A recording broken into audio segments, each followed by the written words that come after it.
Mike Smith here with a Dodge City Community College Hall of Famer, Dodge City native as well, and a former NFL player, Robert Delpino.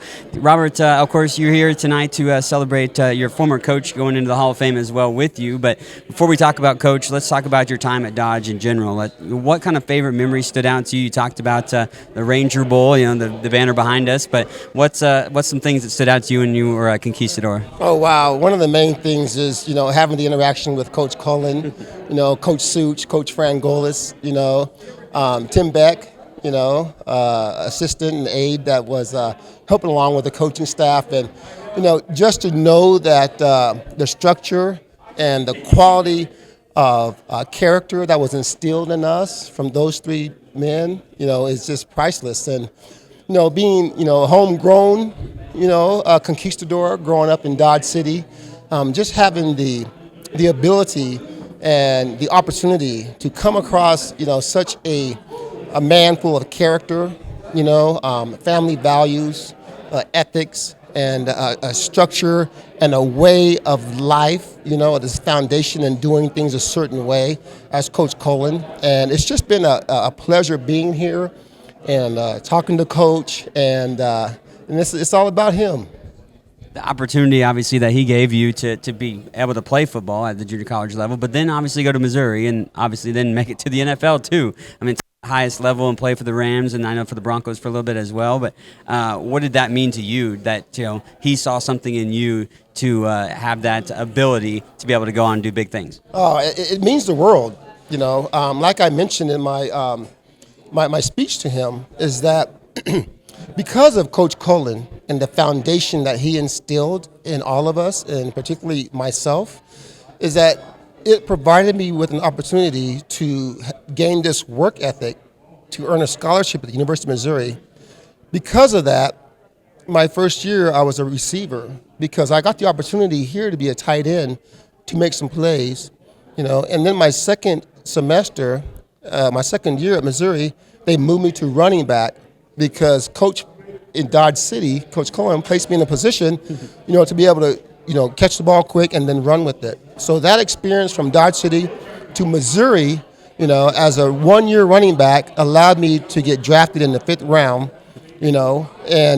and be able to go on and play for, the LA Rams, for 5 years, and then on to Denver for 1 year, and I sustained a career-ending injury, my 6th year at Denver. So I was just blessed to have an opportunity to, first of all, to get to Dodge City, an opportunity to play, and it's proven invaluable. When you look at guys that go junior college nowadays, they have the aspiration. Obviously getting to where you were in the NFL, what would you kind of maybe give as a bit of an advice for those guys to how they stick with it and work their work ethic that they put together to get to the next level?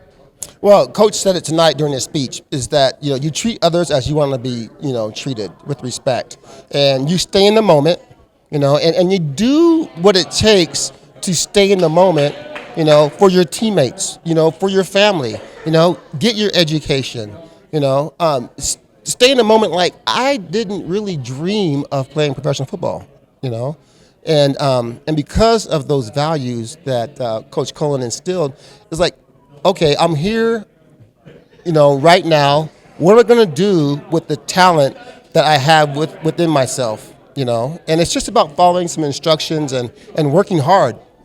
Any fun stories that you can share with us? I mean, obviously, I know you earned All-American honors, which your teammates definitely help you get that honor. I'm sure you'd credit them right off the bat, but playing in the Ranger Bowl as well. But what's something that stood out to you maybe on the gridiron when you were a Conquistador? Oh, the main things are guys like Mike Lorenzen, Jay Agnew.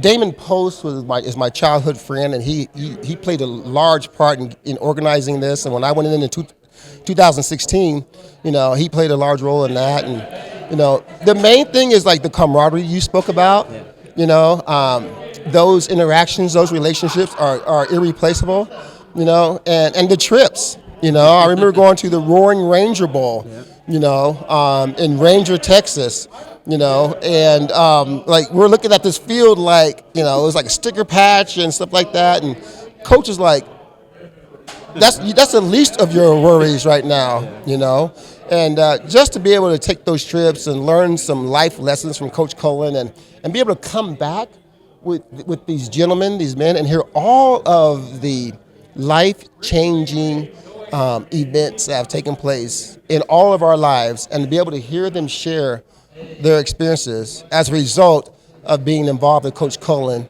and his teachings and his love for youth and teaching them a game of football, which ultimately it led to teaching us a game of life. Yeah, a lot of life lessons, I'm sure, out there on the gridiron, and of course him keeping track of you in the classroom as well, I'm sure too. Oh, we were just speaking at Buckner, we were just speaking about that, study halls, and if you don't pass your grades, if you don't care enough about your teammates and about yourself and about your coaches to pass your classes, to be able to play this wonderful sport, and able to allow yourself to have the opportunity to learn life lessons through playing the sport, then you shouldn't be out there, and you do learn lessons, about, the importance of academics, because those lessons transitioned in my career, the foundation I had here, through my mom and through my siblings and through my classmates and my teachers, Miss Schuler, her maiden name was Miss Janet Ross, and we met before I came up the stairs and stuff, and we had a 30-minute meeting, and greet and stuff, but I haven't seen her in over 30 years, but we keep in touch. So those are the things that are invaluable to me that Coach inevitably is responsible for, because he helped build that foundation. I wouldn't have the kids that I have now. I wouldn't have the career that I have now, because I would have never gotten drafted. I never got to Missouri. It wasn't for Coach Cullen. Now I get to work in special education. I work with students with disabilities and mental disorders, and it's just been a gift. Well, Robert, thanks for taking the time to chat, and thanks for coming back. No problem. Thanks for having me. Robert Delpino joining us right here.